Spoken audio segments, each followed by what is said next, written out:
Bonjour à tous, bienvenue dans ce webinaire, le premier webinaire dédié au second appel à projet de Security. Donc on va laisser quelques minutes pour que tout le monde puisse nous rejoindre. Donc merci à tous de participer à ce webinaire. Donc c'est un webinaire commun au pôle SCS, systématique et safe. Donc je suis accompagnée de mes collègues Marielle Campanella du pôle SCS, Emmanuel Caléran et Léo Benedetti du pôle systématique. Et nous avons aussi la chance d'avoir 3 lauréats du premier appel à projet de Security qui vont permettre de nous donner des conseils et de faire un retour d'expérience sur heu, leur candidature au premier appel à projet de Security qui a eu lieu en début d'année dernière.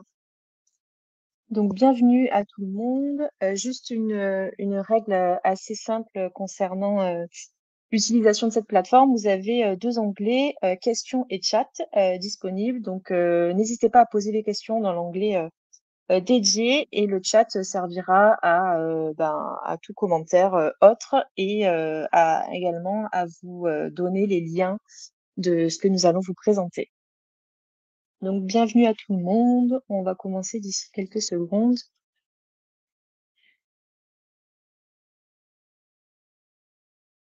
Donc, je vois qu'il y a pas mal de participants. Alors, donc pour commencer, l'ordre du jour de cette session, donc c'est une session d'environ 1 heure. On va vous rappeler un petit peu quel est le projet Security, donc le projet européen, comment il fonctionne, donc un petit peu la genèse du projet, également les modalités du second appel à projet de Security et toutes les conditions, le processus de candidature, quelques tips et quelques conseils sur comment candidater. Suivra donc une session de retour sur expérience de 3 lauréats du premier appel à projet, donc qui sont des membres de nos pôles. Et ensuite, donc, il y aura la réponse aux questions qui auront été posées au fil de l'eau pendant toute la présentation dans l'onglet questions. Donc, bienvenue à tout le monde. Écoutez, je vais commencer à présenter. Ce webinaire est enregistré, donc il sera disponible en replay sur le site internet de Security notamment, et sur le site de nos pôles également. Donc, bienvenue à tout le monde. Donc, moi, je suis Adeline Glézal, je suis coordinatrice de ce projet Security qui a commencé donc en septembre 2021. Donc, le projet Security, c'est un projet européen qui a 3 objectifs principaux.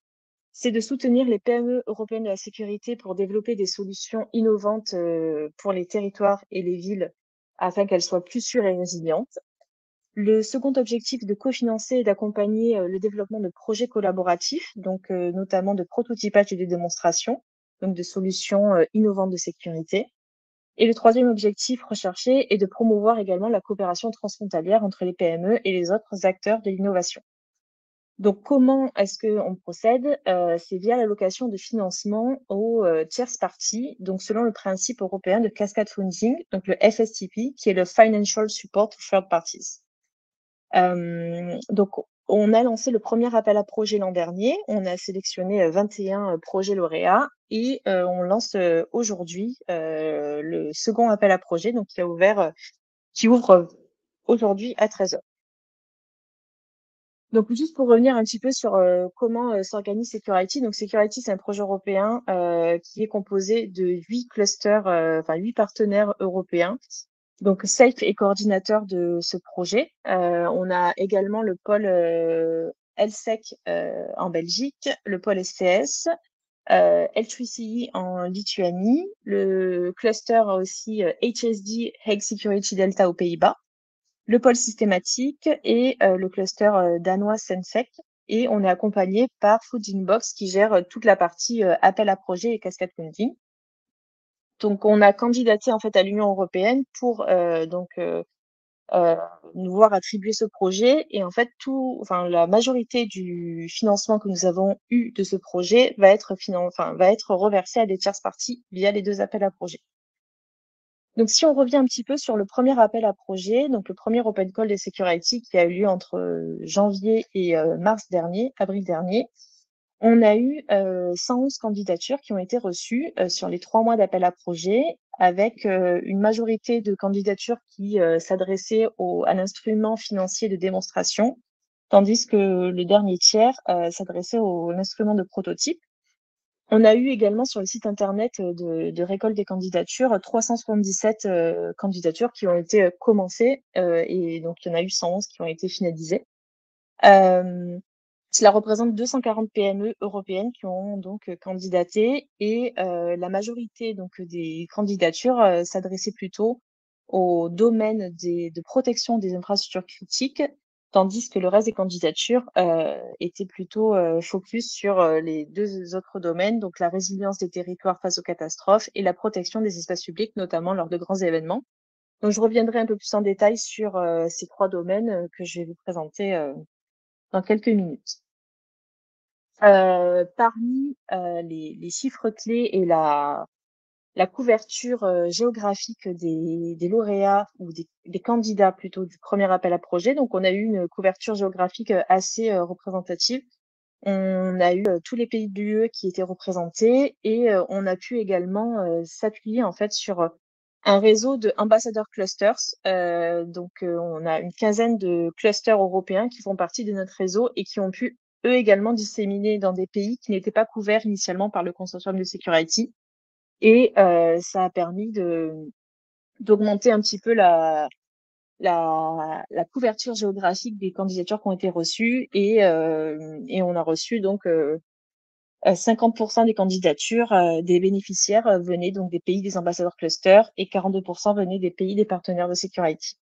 À noter également que pour le premier appel à projet, 68 des candidatures, étaient composées donc, de consortia internationaux. Donc il y avait à minima 2 PME, de pays différents qui, ont candidaté. Au niveau des résultats du premier appel à projet, donc, on reviendra un petit peu plus en détail, mes collègues reviendront sur, le process de sélection et toutes les étapes de sélection. On a un jury D qui a eu lieu, au mois de juin dernier et qui a permis, à 29, projets, à 29 consortiums de présenter, leurs solutions et de pitcher leurs projets devant donc, un jury composé des membres de Security. Et parmi donc ces 29 consortiums, on avait donc 8 candidats qui étaient, qui ont postulé à l'instrument prototypage et 21 candidats, donc un instrument de démonstration. Et parmi ces consortiums, du jury D, on a sélectionné donc 7 projets, de prototypage et 14 projets de démonstration. Donc au niveau des financements, les 7 lauréats de l'instrument prototypage ont pu recevoir 74 000 € et les 14 projets lauréats de la démonstration ont reçu donc jusqu'à 88 000 €. Vous avez un lien là sur la slide, qui vous sera donné dans le chat, sur, un petit peu le détail de tous les projets, les 21 projets lauréats qui ont été financés, puisque ça peut vous donner un petit peu des indications sur, ce qui est attendu et quel type de projets ont été financés, menés par quel type d'entreprise et cetera. À noter également donc que 95 des 21 projets lauréats ont été, développés par des consortiums internationaux. Donc voilà pour le premier appel à projet. Vous avez tout le détail sur notre site internet et n'hésitez pas donc à le consulter. Donc je vais revenir un petit peu plus tôt maintenant sur les modalités du second appel à projet de Security et les conditions, donc qui ne diffèrent, pas vraiment du premier appel à projet.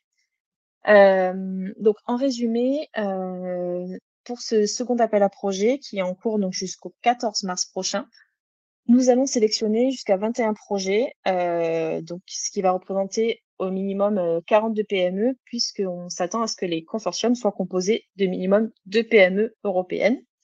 Donc ces projets seront financés, à hauteur de 74 000 € pour les instruments de prototypage et jusqu'à 88 000 € pour les instruments des démonstrations. Tout en sachant qu'il y a un palier, enfin un plafond, européen qui nous est imposé par la Commission européenne, c'est-à-dire que chaque PME ne peut pas avoir plus de 60 000 €. Donc la somme qui est une lump sum, donc une somme forfaitaire, sera à répartir selon ces conditions entre les membres du consortium et les projets lauréats, entreront dans une période d'accompagnement de 12 mois à partir de la sélection du projet. Donc ils seront suivis, de façon assez étroite par, les membres du consortium pour, sur le développement de leur solution. Donc au niveau de, l'éligibilité et de ce que nous recherchons.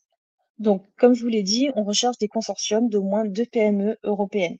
Donc, des PME basées dans les États membres de l'Union européenne, et pays ou territoires d'outre-mer ou, dans les pays associés à Horizon 2020.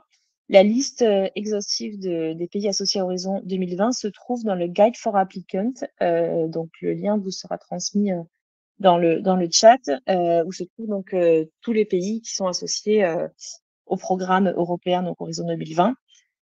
Parmi les prérequis également, on recherche donc, une des 2 PME dans le consortium doit être un fournisseur de technologie ou de solutions informatiques. Il ne peut pas y avoir, de lien financier ou personnel avec les partenaires du consortium, donc pour éviter les conflits d'intérêts et une expérience dans le domaine du projet est, fortement recommandée également.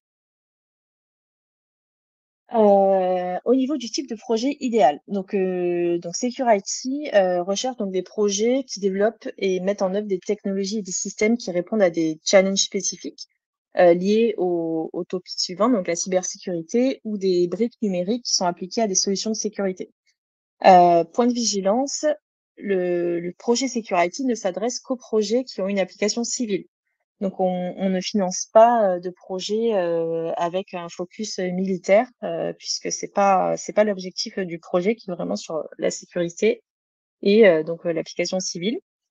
Heu, on s'attend également à ce que les projets de démonstration soient testés à la fin de la période des 12 mois lorsque financés, dans un environnement, pertinent.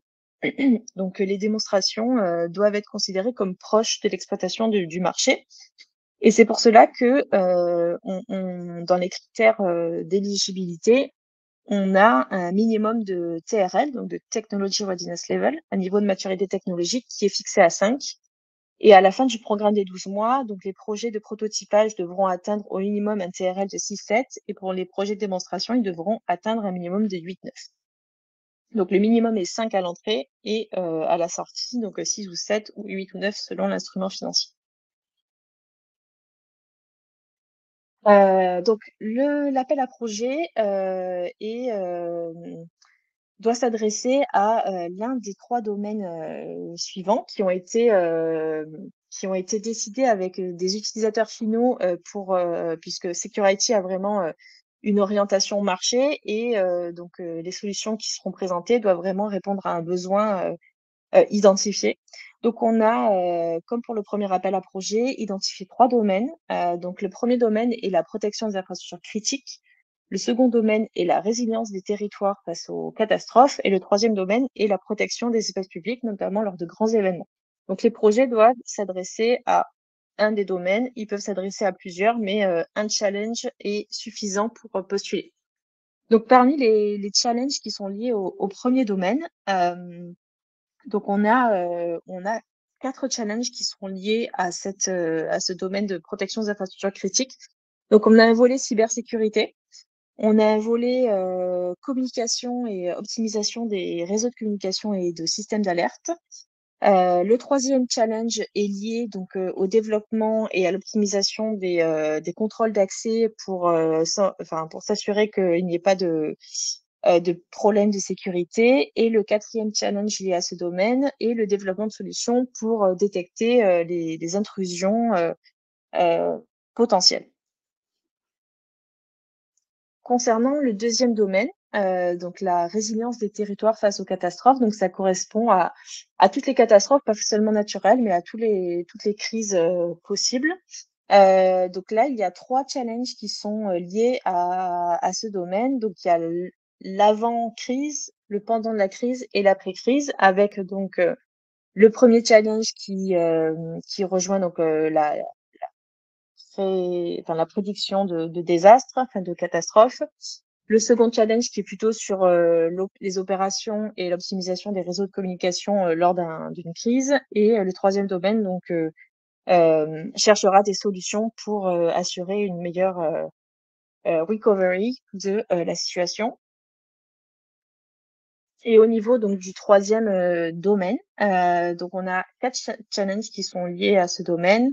Le premier c'est sur, la détection, l'alerte et l'analyse des comportements afin de rassembler des informations, en temps réel. Le deuxième domaine, c'est sur l'analyse, des informations et essayer donc d'extraire des informations cruciales aussi rapidement que possible. Le troisième challenge est lié au réseau de communication et à l'analyse post-événement. Et le quatrième domaine, donc qui est plutôt sur la détection et la cybersécurité et la protection des données. Donc voilà, donc vous avez, ces, challenges qui sont, également sur le site internet de Security. Et donc tous vos projets, les projets qui seront, enfin les propositions doivent s'adresser à un minimum un challenge, de ces domaines, et un challenge, je tiens à le préciser, est, suffisant. Vous n'avez pas besoin de cocher plusieurs cases, voilà, c'est tant que votre projet s'adresse parfaitement à l'un des domaines, il sera, considéré éligible. Donc, je vais laisser maintenant mes collègues donc parler, des modalités de candidature. Et donc je vais laisser la parole à Marielle Campanella. Merci beaucoup, Adeline. Effectivement, donc rentrons maintenant un petit peu dans l'aspect, concret de la candidature. Et l'idée, est de vous expliquer, quelles sont les différentes étapes, à la fois de la candidature et du processus d'évaluation, afin que vous puissiez, préparer, votre dossier. Donc, ce diagramme, en fait, synthétise les différentes étapes que vous rencontrerez, au moment, de l'évaluation de votre dossier. Donc vous avez en haut, le lancement de l'appel à projet, donc qui a lieu, aujourd'hui même. Ensuite, la soumission des propositions qui s'effectue en ligne, donc ça sera expliqué un tout petit peu plus tard également par Léo, avec une date limite, de réception des candidatures, qui est fixée au 14 mars. À l'issue de ça, donc le projet Security, donc nous-mêmes partenaires du projet Security, nous effectuerons une vérification, de l'éligibilité, des dossiers qui ont été reçus et éventuellement un calcul de ce qu'on appelle du prescoring. J'expliquerai juste après en quoi ça consiste. Pour les dossiers donc qui seront, évalués, l'évaluation sera menée, de façon, indépendante par des experts externes, au Quantum Security. Les évaluations s'effectueront à distance, par un panel d'évaluateurs avec, 2 experts évaluateurs par proposition qui interviendront, qui effectueront des notations. À l'issue, de ces notations-là, un classement des projets, sera effectué par instrument, donc un classement pour les démonstrateurs et un classement pour, les prototypes. Et ensuite, une réunion de consensus sera menée par les partenaires du projet afin de valider la liste, des projets qui seront invités à ce qu'on appelle un jury day, donc qui sera en fait une session d'audition, Heu, où les, projets les présélectionnés pourront, pitcher devant le jury. Donc le jury D aura lieu cette fois-ci, à distance. Et donc les, 21 meilleurs, projets sélectionnés seront donc ensuite, invités, dans une première étape à vérifier, bah, leurs conditions d'éligibilité en termes de critères, administratifs et financiers, et seront ensuite, invités à signer ce qu'on appelle le FSTP Agreement, donc l'accord de financement entre le consortium Security et les entreprises sélectionnées. Donc en termes de critères de sélection et de critères d'éligibilité, donc tout d'abord, on vérifiera donc les critères d'éligibilité, j'y reviendrai dans le slide suivant. Nous avons la capacité d'évaluer, 80 dossiers, donc par rapport à la capacité qu'on peut mobiliser en termes d'évaluateurs. Dans l'hypothèse où on recevrait, plus de 80 dossiers, éligibles, on va mettre en place ce qu'on appelle un système de prescoring, donc c'est-à-dire un système de points qui sera assigné automatiquement, aux propositions qui seront, déposées sur la base d'un certain nombre de questions, de certaines questions, quantifiées. J'y reviendrai juste après dans le slide. Donc sur les 80 dossiers, éligibles qui auront passé le premier filtre, ils entreront donc dans la phase d'évaluation par les experts, externes. Et donc là, l'évaluation s'effectuera selon, 3 critères qui sont des critères qui sont assez classiques, hein, pour ceux qui sont familiers avec les projets européens. Donc un critère d'excellence, un critère d'impact et un critère, d'implémentation. Et ensuite, il y aura, un point de bonus qui sera délivré pour les consortia qui seront internationaux. Cela signifie que, bien entendu, vous pouvez candidater avec une entreprise, du même pays que le vôtre. J'imagine que l'essentiel des entreprises présentes sont les entreprises françaises, donc vous pouvez candidater avec une entreprise française partenaire. Cependant, si l'un de vos partenaires est une entreprise, non française, vous aurez un point de bonus, qui vous sera attribué. Comme vous avez pu le voir, dans ce qu'Adeline vous a présenté, 68 des consortia étaient internationaux au niveau de la phase de candidature, mais au niveau de la phase de lauréat, 95 des projets, c'est-à-dire 20 projets sur 21, étaient des projets internationaux. Donc nous vous encourageons vraiment, dans la mesure du possible, à candidater avec une entreprise, d'un autre pays que le vôtre, voilà, pour maximiser vos chances. Ensuite, un certain nombre de critères transversaux vont également être pris en compte, notamment, la contribution à l'environnement et à l'économie bas carbone, l'égalité des chances et l'équilibre des genres et l'impact social. Vous aurez des éléments à compléter sur ces 3 critères qui sont, identifiés comme étant transversaux. Alors, en termes de critères d'éligibilité, donc il y a un 1er critère qui est indispensable, c'est la dimension européenne. Pas uniquement en termes de partenariat, mais en termes de marché que vous envisagez et en termes de technologie. Voilà, si vous êtes sur une problématique qui est purement locale, pour une thématique qui est, très régionale ou très nationale, ce ne sera pas acceptable dans le cadre de Security, puisqu'on est sur du financement européen. La dimension européenne des technologies et des marchés est indispensable, ainsi que la dimension collaborative. Voilà, c'est pour ça que le fait d'avoir, une candidature en partenariat avec une autre PME fait partie des conditions sine qua non. Bien entendu, il faut que le dossier soit soumis, dans les délais via le formulaire en ligne. Donc pour rappel, la deadline est fixée au 14 mars, 17 h impérativement, pas 17 h 01 à 17 h le système clos. Donc on vous invite aussi, bien entendu, à déposer vos candidatures un peu en avance, hein, et de ne pas attendre la dernière minute pour déposer vos dossiers. Il faut que toutes les questions soient répondues au sein du formulaire. Par ailleurs, chaque PME ne peut candidater, qu'à un seul, ne peut déposer qu'un seul dossier. Il ne peut être partenaire que dans un seul consortium. Si jamais nous découvrons qu'une PME est impliquée dans plusieurs dossiers de candidature, uniquement la dernière candidature, déposée en termes de calendrier sera étudiée. Le deuxième appel à projet, n'est ouvert qu'aux PME qui n'ont pas encore reçu, de soutien financier dans le cadre du premier appel à projet. C'est-à-dire que les lauréats du premier appel ne peuvent pas recandidater pour le deuxième appel. En revanche, si vous avez déjà candidaté pour le premier appel, mais que vous n'avez pas été retenu, lors du premier appel, vous pouvez bien entendu candidater pour le second appel. Lors du premier appel, on avait un dispositif qui n'existe plus pour le deuxième appel à projet, qui était ce qu'on appelait un jury grant en présentiel avec une mini grant, une petite subvention pour se déplacer à Paris pour, le jury day du premier appel. Si vous avez reçu cette petite subvention de 1 000 € uniquement et uniquement cette petite subvention de 1 000 €, vous pouvez néanmoins candidater au deuxième appel. Donc là, c'est vraiment un cas très particulier. Si vous êtes dans cette configuration-là, n'hésitez pas à venir vers nous pour qu'on vous clarifie ce point-là. Les dossiers de candidature s'effectuent, en anglais et uniquement en anglais, et il ne faut pas qu'il y ait de conflit d'intérêts avec les partenaires, du projet Security.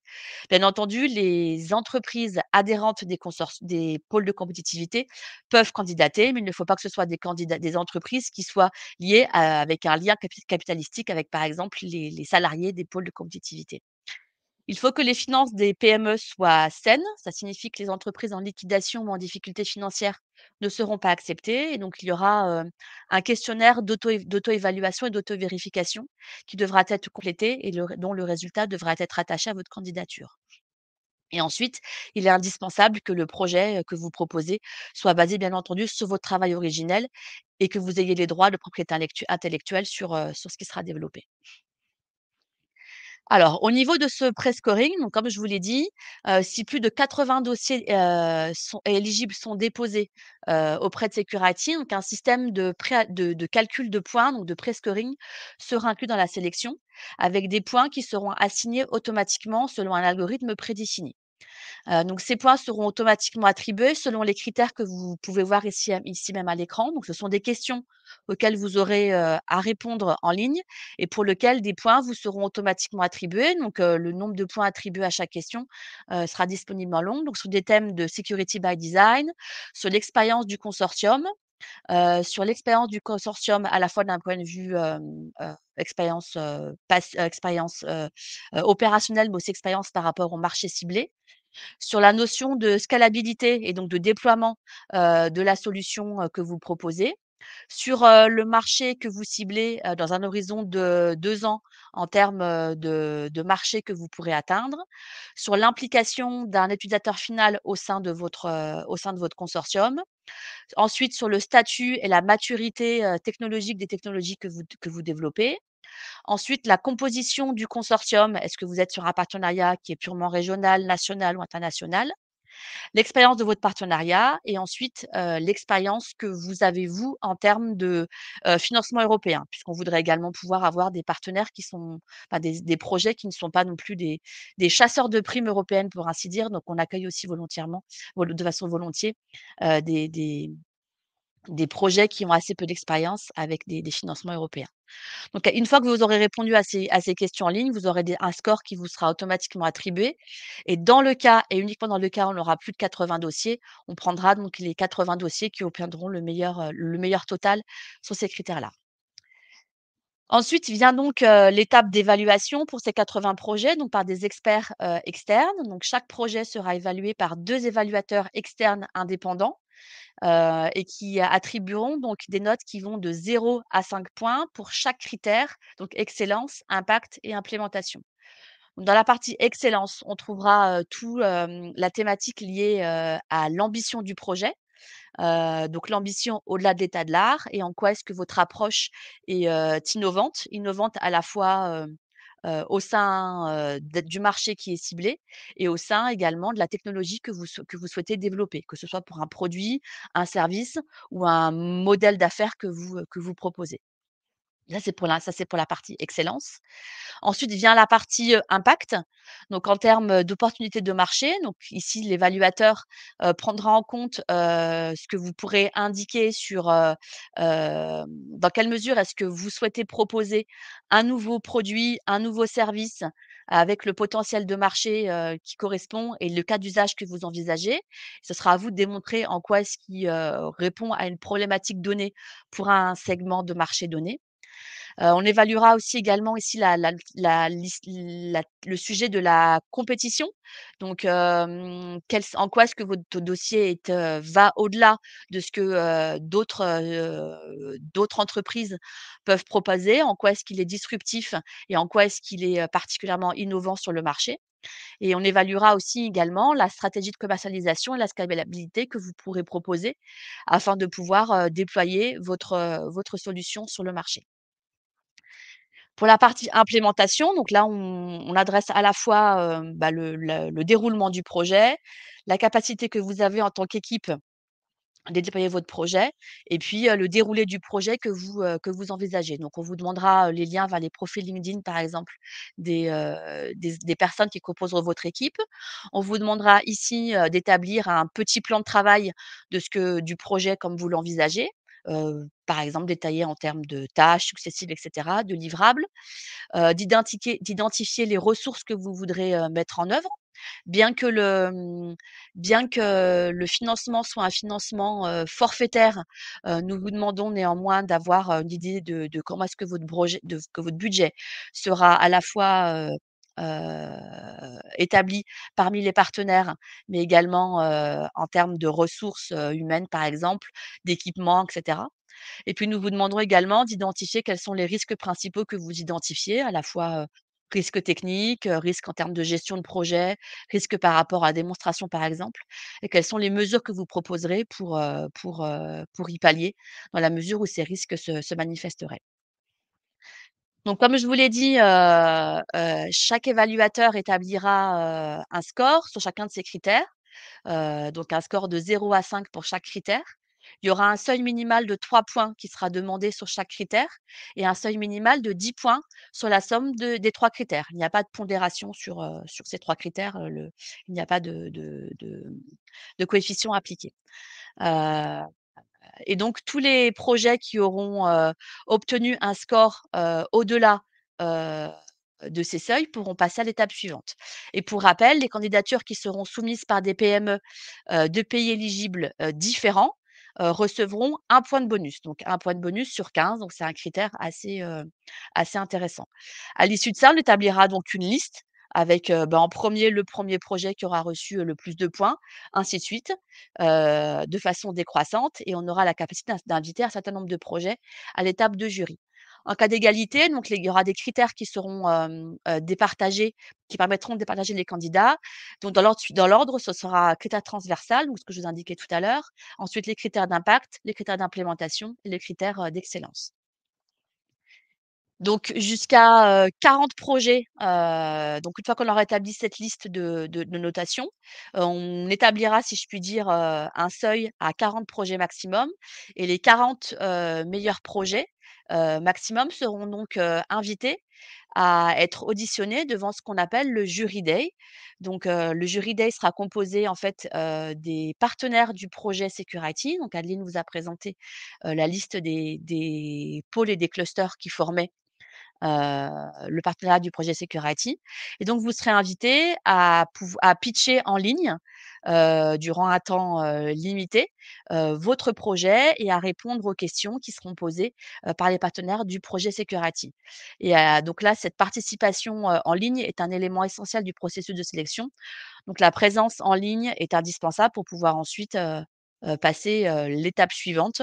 Ça sera à l'issue de cette étape, de jury day que l'on établira la liste des 21 meilleurs projets que nous inviterons à l'étape de contractualisation et donc de financement dans les étapes suivantes. Voilà. Je crois que c'est tout pour ma part, sur, l'explication du processus de candidature et de sélection. Donc Léo va vous expliquer maintenant concrètement comment est-ce que vous pouvez déposer votre dossier et également comment est-ce que vous pouvez trouver des partenaires si jamais vous n'en avez pas encore. Voilà, donc je te laisse la main Léo pour la suite. Merci Marielle, merci Aline pour cette présentation détaillée de l'open call, du second open call de Security. Maintenant, je vais vous présenter un peu comment on va vous aider à trouver des partenaires et aussi la méthode de candidature. Comme on vous l'a expliqué tout à l'heure, il va falloir se diriger vers le site Funding Box pour déposer votre dossier de candidature. Donc, ça se fait de manière assez explicite avec les 3 critères de sélection qui seront à compléter et puis vos données, la partie administrative aussi à remplir du côté de chaque PME partenaire. Donc vous avez le lien ici sur cette slide qui vous sera transmise par la suite. Ici, le calendrier de l'Open Call, donc du 10 janvier, du 10 janvier au 14 mars, l'appel est ouvert. Au 14 mars, l'appel sera clos. Le processus de présélection aura lieu en mars-avril jusqu'à mi-mai, où là, le Jury Day aura lieu les 16 et 17 mai. Jury Day pendant lequel donc, les 40 projets présélectionnés viendront pitcher devant le consortium de Security et des experts évaluateurs. Ensuite aura lieu du coup la dernière sélection et les dernières vérifications d'éligibilité, par exemple du statut de PME européen, auront lieu jusqu'au mois de juin 2023. Et de juin à juillet, vous aurez à signer votre FSTP Agreement avec, qui liera les partenaires de votre projet au consortium de Security sur la période d'accompagnement de 12 mois qui débutera en juillet 2023.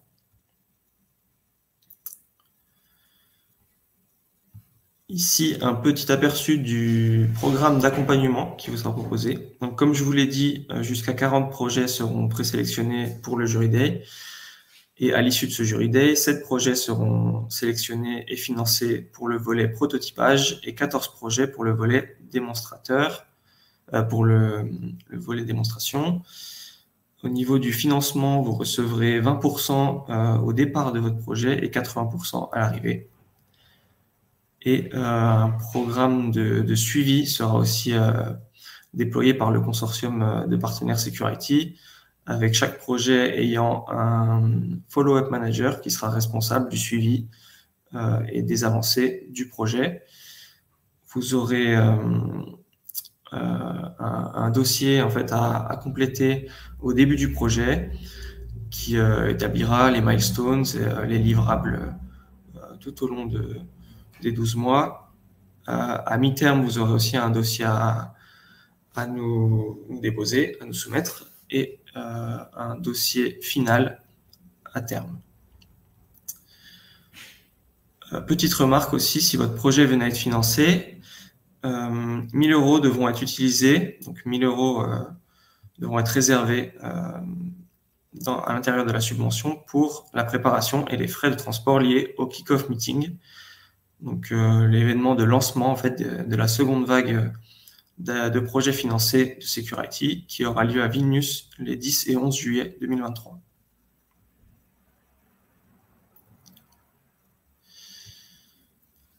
Quelques conseils pour votre candidature et préparer votre dossier.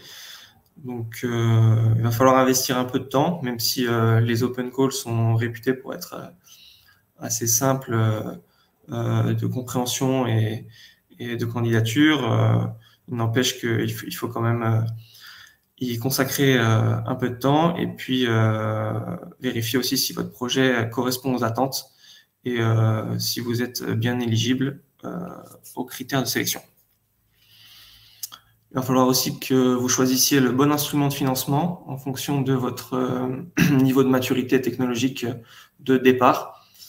Donc, soit prototypage pour les TRL plus bas et démonstration pour les TRL de départ un peu plus élevés, en sachant que vous ne pourrez prétendre qu'à un seul instrument. Comme je vous l'ai dit aussi, vérifiez bien votre éligibilité en premier lieu. Est-ce que vous êtes un consortium de 2 PME établis dans des pays membres de l'Union européenne? Et est-ce que vous évitez tout conflit d'intérêts avec le consortium de partenaires de Security?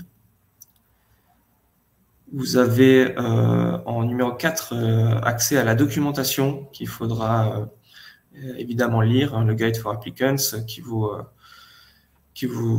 montrera un peu tout ce qu'on vous a exposé aujourd'hui au niveau des domaines, des challenges à adresser, des critères de sélection, du processus d'évaluation, etc. etc. Les challenges de Security qui sont détaillés aussi sur le site internet. On a aussi un document qui répertorie toutes les questions qu'on nous a posées pendant le premier et le deuxième open call, et le Second Agreement Template qu'il vous faudra remplir et déposer si vous êtes financé. Ensuite, il va falloir être convaincant auprès des évaluateurs, évidemment, et bien vérifier les critères de sélection, comme je vous ai dit.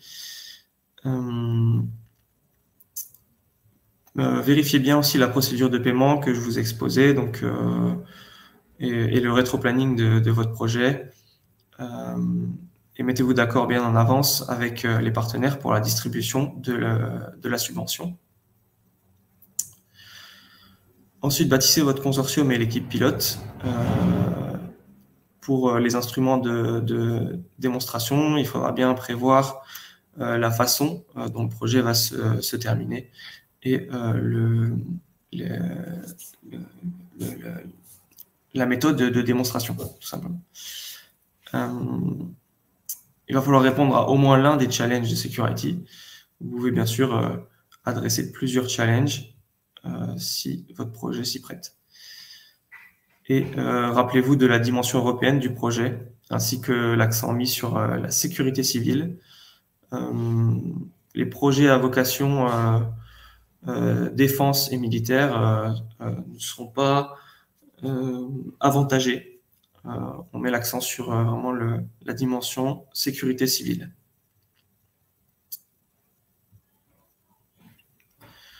J'ai vu aussi quelques questions dans le chat qui concernaient le fait de trouver des partenaires. Le consortium de Security vous propose des sessions matchmaking dans lesquelles vous pourrez rencontrer des PME européennes. Si vous n'avez pas déjà de partenaires en vue, la prochaine section matchmaking aura lieu le 18 janvier 2023, toute la matinée à partir de 8h30. Vous avez le lien pour vous inscrire sur la plateforme. Donc sur la plateforme, il va falloir créer votre profil, faire la promotion de votre expertise ou de votre idée de projet. Et ensuite, cela vous permettra de vous rendre visible auprès d'autres PME européennes. Et vous pourrez aussi demander des rendez-vous via la plateforme pour le 18 janvier. Et ça vous permettra forcément de rencontrer des partenaires, de potentiels partenaires pour candidater à l'Open Call. Premier moyen de trouver des partenaires. Second moyen, on vous met à disposition un mapping, donc une cartographie de sécurité de solutions européennes. La première version de ce mapping a été publiée en 2022, en janvier 2022, et répertorié 87 PME européennes et leurs solutions, qui étaient toutes membres des clusters partenaires de Security.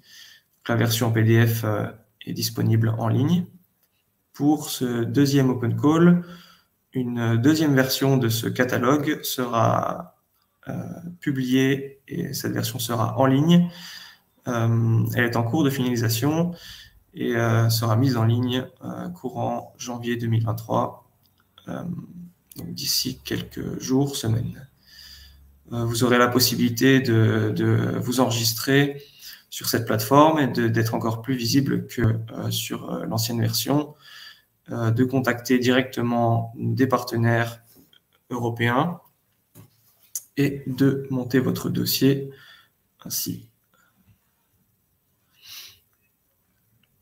Donc, parallèlement à cet Open Call, cet appel à projet à destination des PME, on lance un autre appel à candidature à destination des experts évaluateurs qui vont venir évaluer les dossiers de candidature. Donc chaque proposition, chaque dossier sera évalué par 2 experts indépendants. C'est une mission ponctuelle qui sera rémunérée au prorata du nombre de dossiers évalués. Vous aurez bien sûr l'obligation de confidentialité et une absence de conflit d'intérêt avec les candidats de ce deuxième Open Call et le devoir d'impartialité. Il est fort recommandé d'avoir un niveau d'anglais assez élevé pour pouvoir évaluer les dossiers et faire votre retour sur la qualité de ces derniers. Et on recherche aussi une certaine complémentarité des profils pour les évaluateurs, que ce soit l'origine géographique, le genre, que ce soit des évaluateurs qui proviennent du milieu académique ou industriel ou institutionnel. Et bien sûr, on recherche aussi une diversité dans l'expertise, une expertise qui ciblera la sécurité physique, digitale, la sûreté, la cybersécurité, l'Internet des objets et l'intelligence artificielle. Vous avez le calendrier juste en bas, donc l'appel à candidature sera lancé effectif fin janvier 2023. Ensuite, il y aura une sélection des évaluateurs mi-mars 2023 en fonction des candidatures reçues et les dossiers seront attribués à ce moment-là. Et l'évaluation des dossiers s'effectuera en mars et avril 2023. Et les experts évaluateurs participeront au consensus meeting et au jury day, seront invités à participer au jury day en compagnie du consortium Security.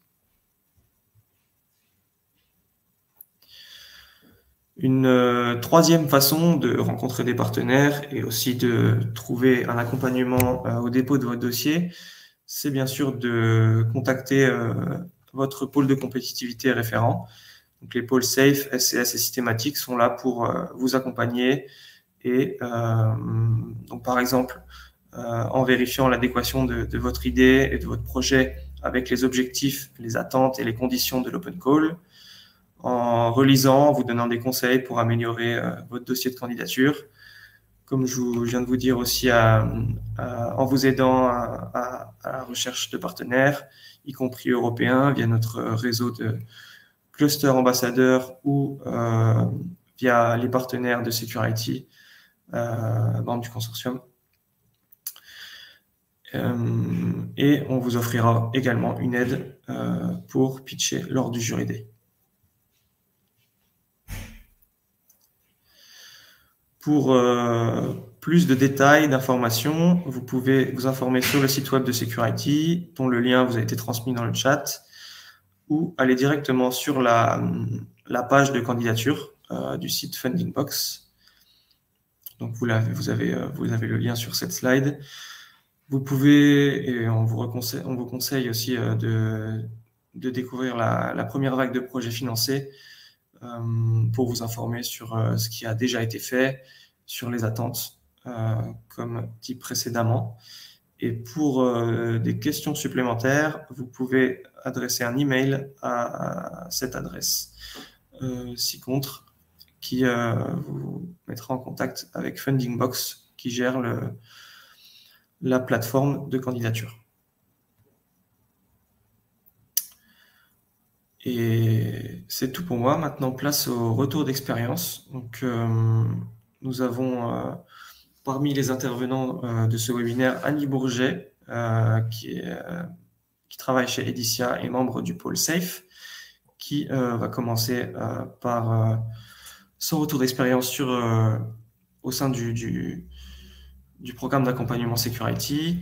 Ensuite, on aura également Raphaël Millet, qui travaille chez Mitril et membre de Systématique, et Stanislas Verlet de Cyberium, membre du pôle SCS. Annie Bourget, je vous laisse la main sur les slides. Merci. Bonjour à tous. Donc, Annie Bourget, donc, je suis directrice marketing et produits au sein de la société Edicia. On est une société créée en 2003 et depuis une dizaine d'années, on est éditeur logiciel dans le domaine de la sécurité urbaine. On a rejoint très récemment le pôle SAFE, en 2021. Et puis, par le passé, on a eu un projet rapide en 2017. Mais pour nous, le projet Security est le premier, je dirais, européen. Pour nous, ce genre de projet, c'est assez complexe parce qu'on est une PME. Enfin, ce n'est pas que c'est complexe, c'est que ça prend du temps. On est une PME et on n'est pas forcément, je dirais, armé pour ça. Ça fait appel à plein de compétences dans l'entreprise, juridique, commercial, produit, R&D, etc. Donc, il faut mettre tout ça en ordre de marche. Et avec la démarche Security, en fait, c'est relativement simple de soumettre une candidature. Donc, ça nous a permis, ça rend accessible ce type de financement. Alors, le projet auquel on a candidaté, c'est un projet dans le domaine Public Space Protection Major Event. L'ADN de notre société, c'est la sécurité urbaine. Et donc, on était à la recherche de technologies complémentaires pour faire fonctionner notre plateforme d'anticipation des événements à risque. Donc, on a un produit qui est déjà commercialisé et puis, petit à petit, on rajoute des sources d'informations qui enrichissent la plateforme et on est à la recherche de l'analyse sémantique pour attaquer les réseaux sociaux ou d'autres sources d'informations. Donc, on a candidaté donc, avec le projet Security et on a commencé à s'inscrire sur la plateforme. Et ce qui est intéressant, c'est la phase où les entreprises s'inscrivent et on voit de nombreuses entreprises avec de nombreux savoir-faire. Et là, on commence à faire son marché, à regarder ce qui se passe. C'est très simple, on remplit son profil et puis on regarde un petit peu ce qui est disponible. Et cela nous a permis très rapidement de cibler des partenaires, mais on n'a pas tout trouvé tout de suite. Donc, on a commencé, je dirais, à travailler avec un partenaire et on a vu que ce qu'il nous fournissait n'était pas suffisant par rapport à nos besoins pour le projet. Donc, en échangeant avec ce partenaire, on a trouvé un troisième partenaire qui, lui, était à l'étranger et qui nous a permis de remplir toute, je dirais, toute la chaîne de briques nécessaires pour notre projet. Donc, on a candidaté avec ces partenaires. Ce qui est important, c'est si vous ne trouvez pas les partenaires, je dirais, sur la Fundingbox, il ne faut pas hésiter, par échange d'informations, en regardant le catalogue, à inciter d'autres partenaires à venir sur le Fundingbox, à s'inscrire éventuellement. et puis à leur suggérer de candidater avec vous. Donc, c'est ce qu'on a fait. Donc, on a candidaté avec une première entreprise qui s'appelle Devriware. Et puis, en échangeant avec Devriware, on a trouvé une troisième entreprise à l'étranger qui est dans le domaine du scrapping pour les réseaux sociaux. Et puis, donc, on a présenté notre projet à tous les trois. Ce qui est important tout au long du projet, c'est aussi le fait que donc on doit faire un démonstrateur avec une ville pilote. Il ne faut pas négliger le temps passé pour trouver cette ville pilote ou cette entreprise pilote. Et puis surtout, les délais que vous pouvez avoir, par exemple, pour obtenir une autorisation pour que la ville accepte d'être pilote, etc. Donc, il faut très vite, tout de suite, travailler sur ces sujets-là. Et puis, quelque chose qui est très important, bien que tout se fasse par la plateforme, vous bénéficiez d'un très bon accompagnement avec votre chef de projet de cluster. On a beaucoup travaillé avec Adeline. Quand vous vous posez des questions, n'hésitez pas à envoyer un petit mail. Vous appuyez sur votre cluster, votre chef de projet cluster, parce que vraiment, vous gagnez du temps et c'est très efficace, notamment pour le jury day, où vous soumettez votre prototype de jury day et vous avez, je dirais, les conseils par votre chef de projet cluster. Voilà, je ne vais pas aller plus longtemps que ça. La finalité, donc, c'est de soumettre la candidature une fois que vous avez trouvé le partenaire, la ville pilote, etc. Là, vous rentrez dans le vif du sujet en rentrant dans le formulaire. Donc, il faut bien vous organiser avec le partenaire, partager les documents, vous mettre en parallèle un outil de partage collaboratif pour faire le dossier ensemble et puis le soumissionner sur la plateforme.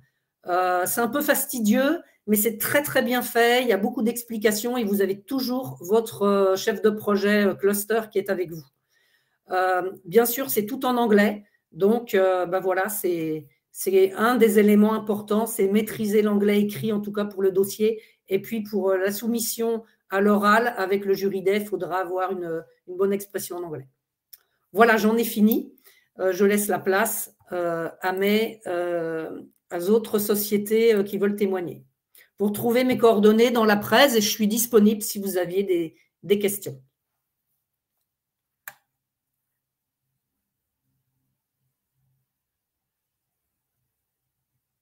Merci beaucoup Annie. Je pense qu'on peut passer du coup à, je crois que c'était Raphaël ou Stanislas, si vous souhaitez prendre la main.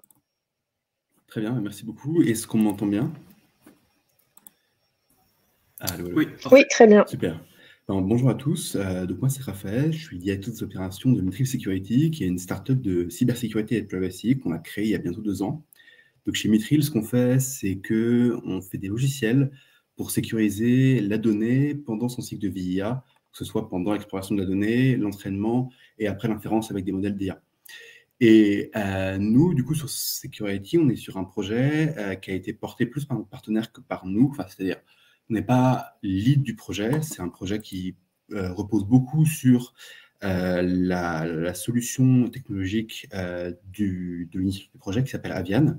Avian, qu'est-ce que c'est? C'est du digital forensic. Donc, c'est une société danoise qui crée un logiciel qui permet d'analyser des preuves, notamment des processus de recherche de preuves, que ce soit en interne des services de compliance ou alors des services étatiques, par exemple de police.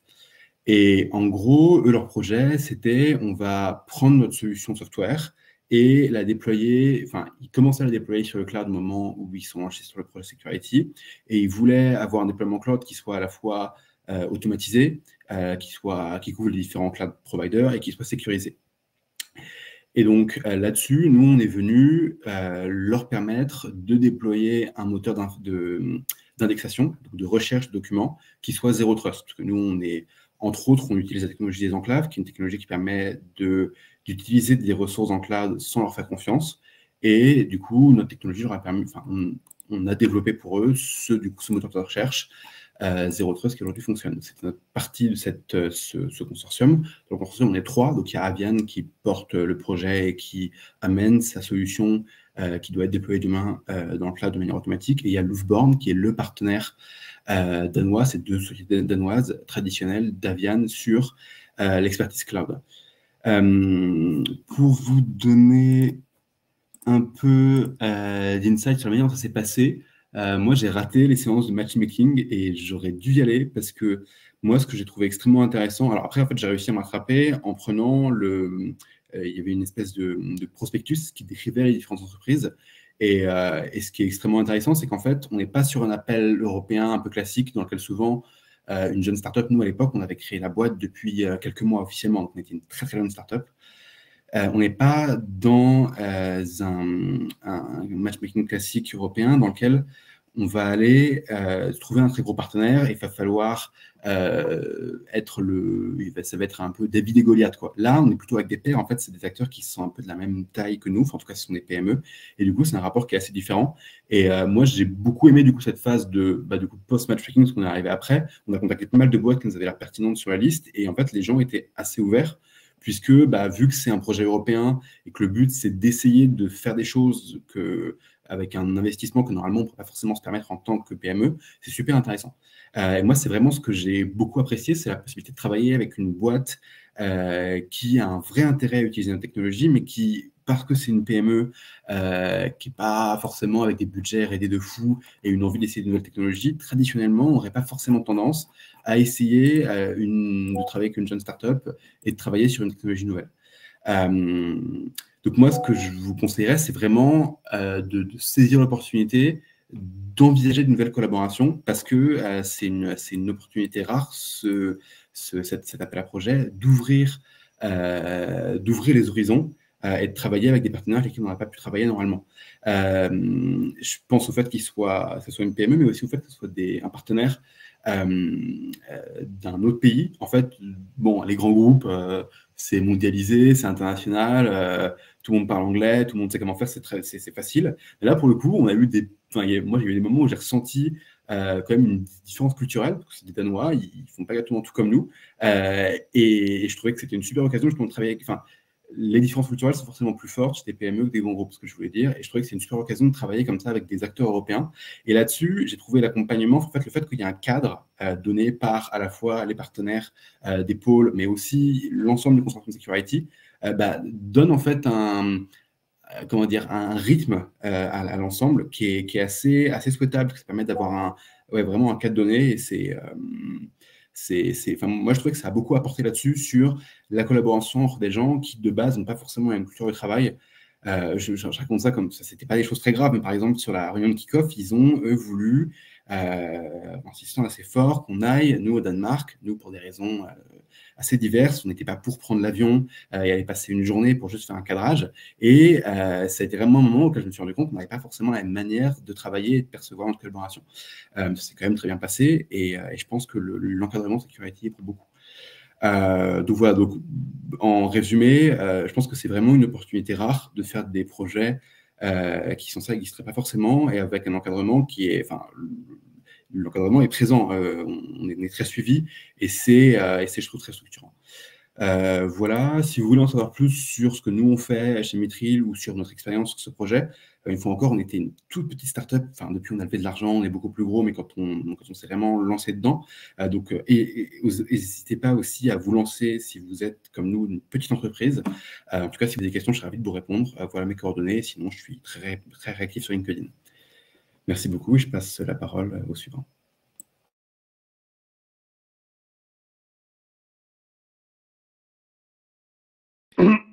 Bonjour à tous. Donc Stanislas Verlet, je suis le cofondateur d'une start-up également qui s'appelle Cyberium, qui existe depuis un peu moins de 2 ans, mais qui a une expérience sur le sujet de la cybersécurité industrielle d'une quinzaine d'années.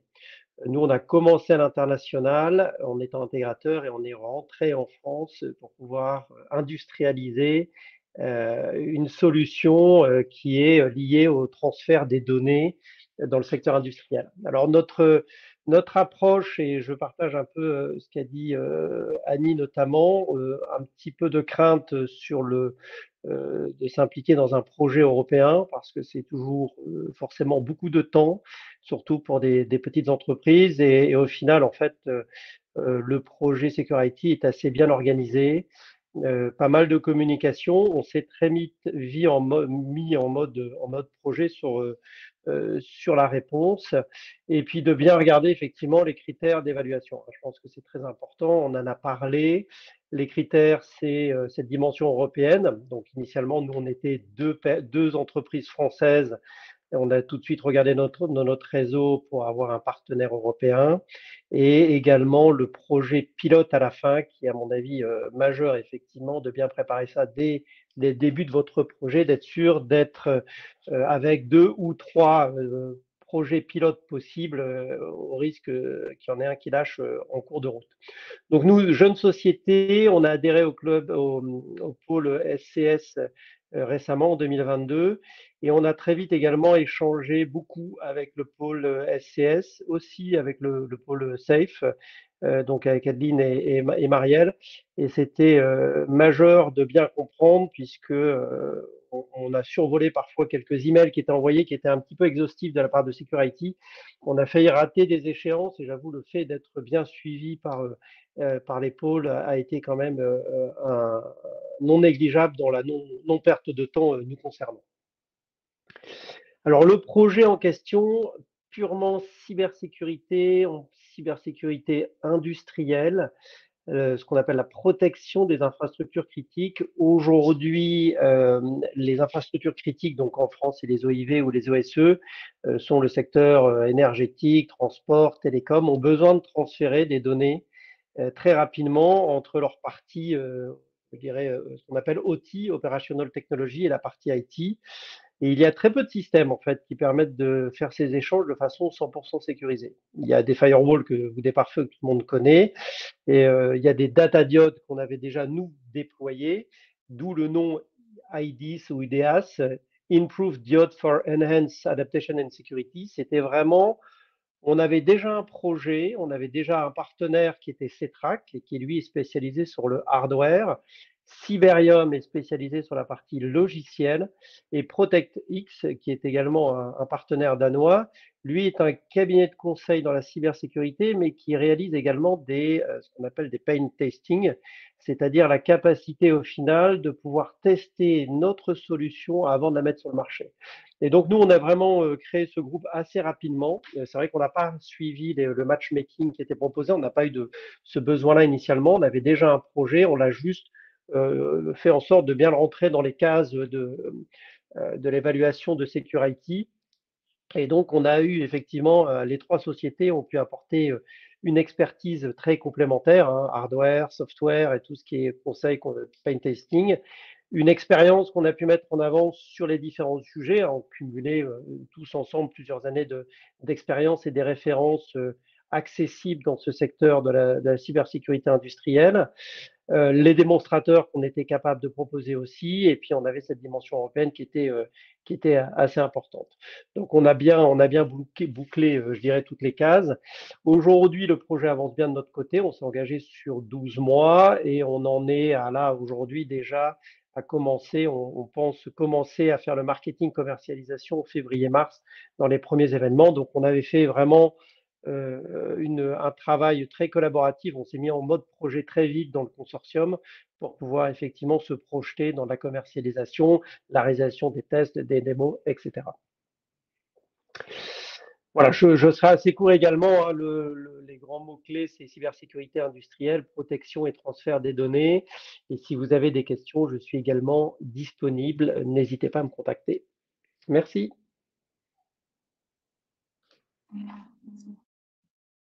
Merci beaucoup Stanislas, merci beaucoup à vous 3 pour vos témoignages, et j'espère que du coup ça aura été utile d'avoir ces retours d'expérience et ces informations peut-être un peu plus concrètes de la part de lauréats. Donc pour toutes les entreprises qui nous écoutent et qui souhaiteraient peut-être candidater. Je vous propose qu'on passe à une session de questions-réponses. Vous avez encore la possibilité de poser vos questions dans l'onglet questions. On va répondre donc à celles qui ont été posées. Peut-être qu'entre-temps, au fil de l'eau, vous avez déjà eu les réponses, mais on va quand même expliciter au cas où. Donc, si je prends la première question, faut-il être une entreprise française pour participer à cet appel? Vous l'avez entendu, le critère d'éligibilité, c'est d'être une PME, d'avoir le statut de PME européenne, donc basée dans l'un des États membres de l'Union européenne, ou dans l'un des pays associés à H2020, à Horizon 2020. Marielle vous a donné dans le chat le lien vers la liste de tous les pays associés à Horizon 2020. Donc voilà, donc il ne faut pas être forcément français pour participer à cet appel, mais il faut être donc une PME européenne.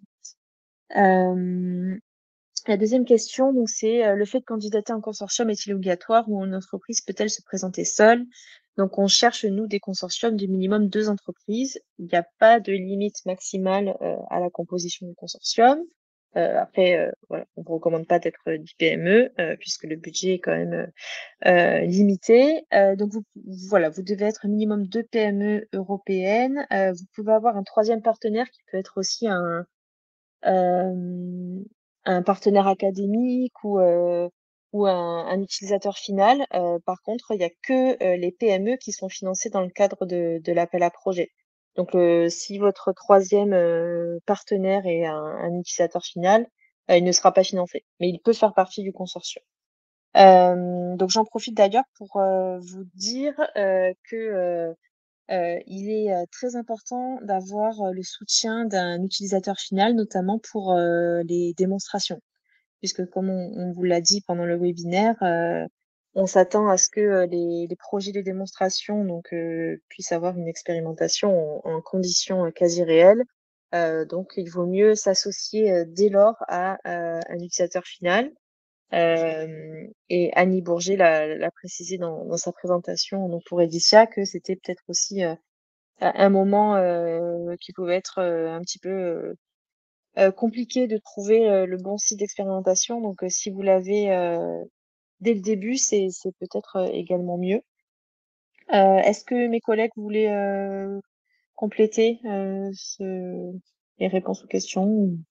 N'hésitez pas. Concernant la participation d'un user, soit il peut être directement partenaire et recevoir un financement si c'est une PME, soit il peut être un partenaire contractuel, mais sans financement si ce n'est pas une PME. Mais il peut aussi simplement être un soutien avec une lettre de soutien que vous pouvez joindre directement, sur la plateforme Fundingbox. Il y a un encart particulier où vous pourrez joindre ce type de pièce jointe. Donc il y a différentes, formulations, enfin différents types d'engagements qui sont nécessaires, mais c'est vraiment important que vous ayez le soutien d'un end user, notamment pour la partie démonstrateur, hein, pour le déploiement en conditions, réelles ou quasi réelles, de votre solution. Tout à fait. Je pense à une autre question qui n'a pas été posée, mais une question que vous pourriez avoir. La sous-traitance est possible aussi dans le cadre de l'appel à projet. Enfin, une fois que vous êtes financé, vous avez la possibilité de sous-traiter jusqu'à 30% du budget à donc un autre partenaire. La formule algorithme de prescoring est-elle disponible? Vous avez dans le chat le lien, je crois, vers le Guide for Applicants, donc le guide du candidat, où donc est détaillée la liste des critères d'éligibilité du prescoring avec la pondération.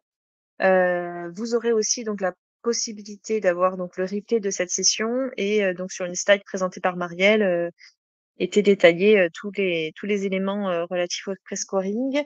Et j'en profite aussi pour vous dire que dans l'onglet Apps, vous avez donc la possibilité de télécharger les slides de ce webinaire. Donc, n'hésitez pas à faire un tour dans l'onglet Apps avec partage de fichiers et à télécharger les slides si vous les souhaitez directement. Voilà. Donc, voilà, le prescoring, c'est pas quelque chose de Enfin, c'est quelque chose de tout à fait transparent et vous avez accès vraiment à tous les critères et au pourcentage et aux points que cela représente. Prochaine question, comment trouver des partenaires? Y a-t-il des événements de networking? Donc, on vous a présenté plusieurs possibilités de trouver des partenaires. Donc, n'hésitez pas à vous inscrire dès maintenant à la prochaine session de matchmaking donc, qui aura lieu le 18 janvier. Donc, voilà, faut s'inscrire maintenant pour réserver ces créneaux et ces rendez-vous avec des entreprises potentielles. Donc, vous avez cette option-là donc pour le 18 janvier. Autrement, on vous a aussi présenté plusieurs autres options. Donc, à la fois de consulter le catalogue qui a été fait l'année dernière et qui regroupe 87 PME européennes. Donc, le lien vous a été transmis dans le chat. Vous avez également la possibilité de venir pitcher votre projet aux prochains webinaires qui sont organisés. Donc, c'est des webinaires qui sont organisés par l'un de nos partenaires du consortium. Voilà. Merci Léo. Donc, c'est des webinaires en anglais, donc les 12 et 25 janvier. C'est pas le 15, c'est le 25. Si vous vous inscrivez maintenant, donc vous avez la possibilité de réserver un petit créneau à la fin pour pitcher votre solution donc devant une audience d'entreprises européennes. Donc ça peut vous permettre de vous rendre visible à ce moment-là. Euh, donc on va vous transmettre les liens d'inscription pour ces webinaires. Et voilà, n'hésitez pas également à nous contacter directement. Voilà, on vous a indiqué que donc les pôles étaient là pour vous orienter et vous guider dans le processus de candidature. Donc, si vous avez des questions ou si vous recherchez un partenaire ou si voilà, pour vous appuyer dans votre process, n'hésitez pas à nous contacter directement.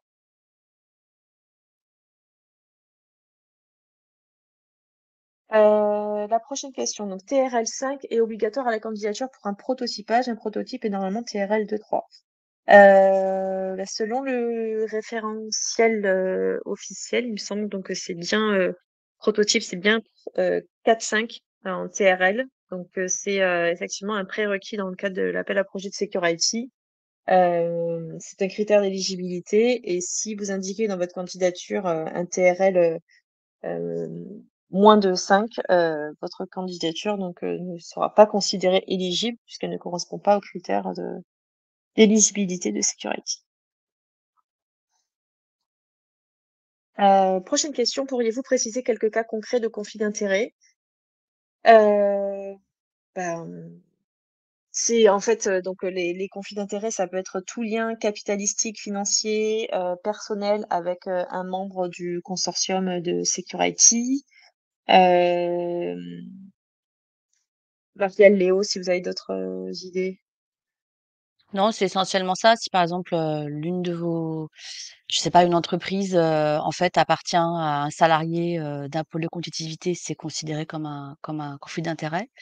Également des conflits d'intérêts, qui pourraient se manifester avec des évaluateurs et dans ce cas-là, les évaluateurs, on leur indique, bah, de tout de suite nous les signaler. À ce moment-là, ils sont exclus de l'évaluation et on en prendra un autre pour, heu, pour, évaluer, les projets en question. Et puis il y a aussi les problématiques, alors c'est moins des conflits d'intérêts, mais pour rappel, les 2 entreprises partenaires, dans un dossier de candidature ne peuvent pas être liées entre elles. Donc il faut que les 2 entreprises soient vraiment indépendantes l'une de l'autre. Ça ne peut pas être une dans des entreprises, filiales, mères, filles ou sœurs, c'est pas acceptable, en l'occurrence. Mais pour rappel, les adhérents des pôles de compétitivité, pour une adhésion tout à fait, normale et classique telle qu'on l'envisage, sont tout à fait éligibles et ce n'est pas considéré comme un conflit d'intérêts. Et d'ailleurs, si jamais un adhérent d'un pôle, participe,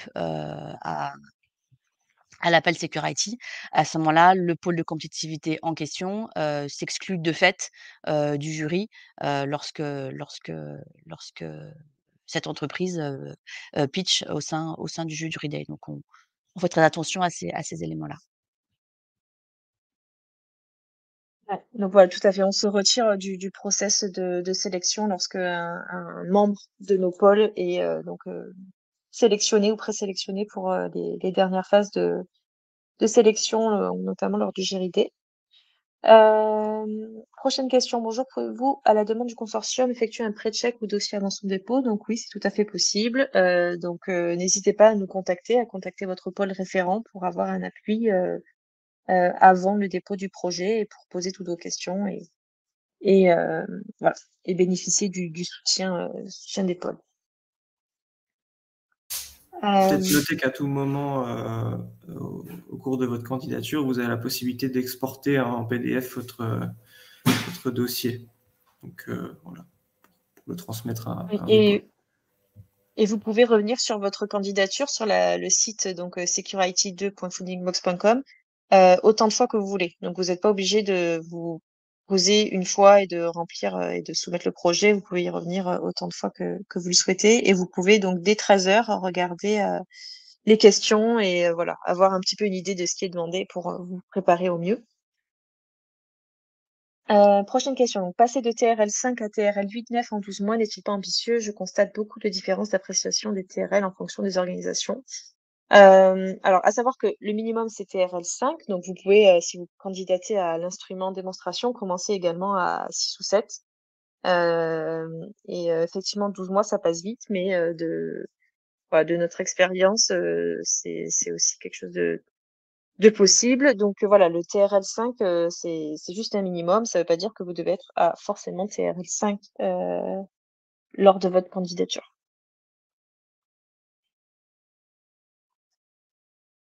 Une PME et sa filiale peuvent-elles former un consortium ensemble? Donc on a répondu il y a quelques minutes. Donc non, ce n'est pas possible.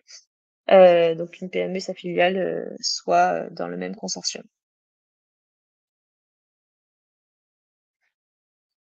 Prochaine question. Donc si une société est PME mais appartenant à un grand groupe, peut-elle candidater?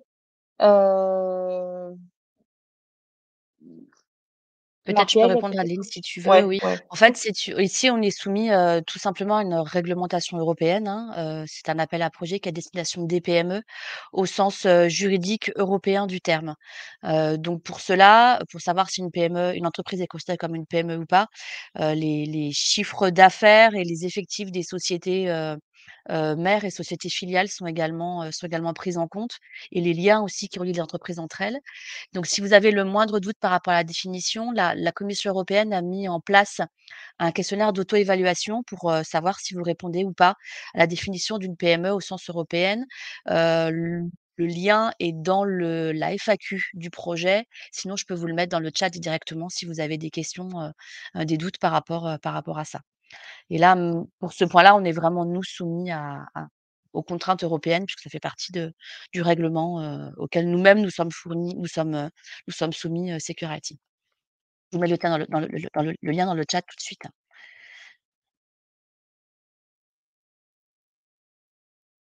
Ouais, tout à fait, merci Marielle. Donc vous avez cet outil qui vous permet de voilà, de vous self-estimate, heu, donc c'est un outil, voilà, européen qui vous permet de vous positionner. Je vois qu'il y a plus de questions. Je sais pas si, Léo ou Marielle, vous avez d'autres choses à ajouter?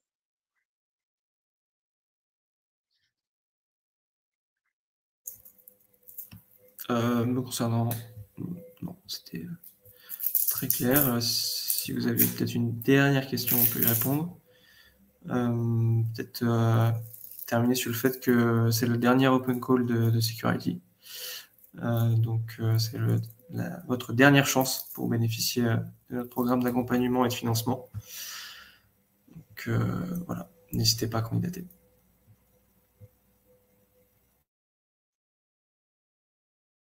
Tout à fait, merci Léo. Et vraiment, n'hésitez pas à nous contacter également si vous avez le moindre doute ou la moindre question sur votre éligibilité, sur votre projet.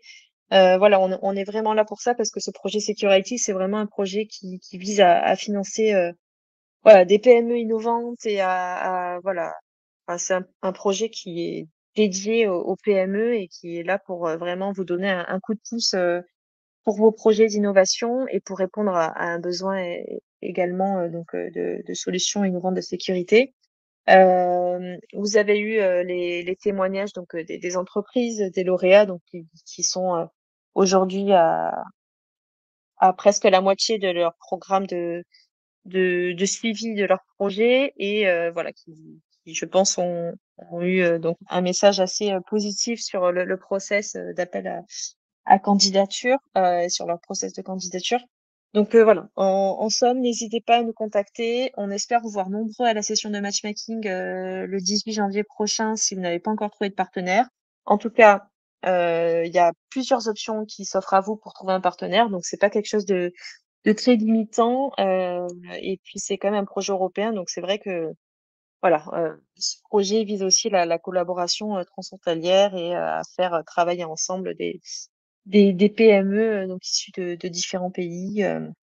Voilà. Écoutez, pour moi c'est bon. Marielle, si tu veux dire un dernier mot ou si Stanislas ou Raphaël, vous avez un dernier conseil, n'hésitez pas, sinon on peut clore la session. Oui, je pense qu'il y a juste un point sur lequel on n'a peut-être pas mis, beaucoup l'accent, mais c'est vraiment de la subvention, forfaitaire, hein, donc à un taux qui est assez intéressant. Donc si vous êtes familier avec les projets, nationaux, par exemple, où on peut voir, par exemple, de l'avance remboursable ou des taux de financement assez bas. Ici, c'est pas du tout le cas, hein, c'est vraiment de la subvention directe et forfaitaire à hauteur de 88 000 ou 74 000 €. Donc on n'est vraiment pas sur un dispositif, d'avance ou quoi que ce soit. Donc c'est vraiment très intéressant, donc saisissez cette opportunité, via cet appel à projet puisque ça n'existe, quasiment pas, si je puis dire, au niveau national. Donc c'est vraiment tout l'intérêt de l'appel à projet, voilà. À votre disposition si vous avez besoin de toute question, n'hésitez pas à nous contacter, en aparté de cet événement également.